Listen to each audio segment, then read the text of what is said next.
Hi everybody, it's Reina with Double TI and I'm so happy to show you this perfume. It's a men's cologne, but I really love this perfume. It belonged to my husband. Always want to be close of him when he uses this perfume.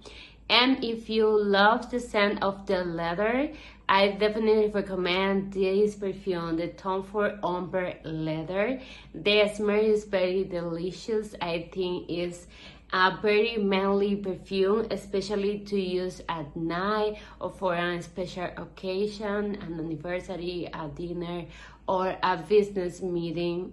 It's a very good perfume. My husband always have a lot of compliments when he uses it, and I also want to be close of him when he puts on this perfume. I definitely recommend this perfume to someone who loves the scent of leather and want a very manly perfume who gonna get a lot of compliments, and that is my point of view.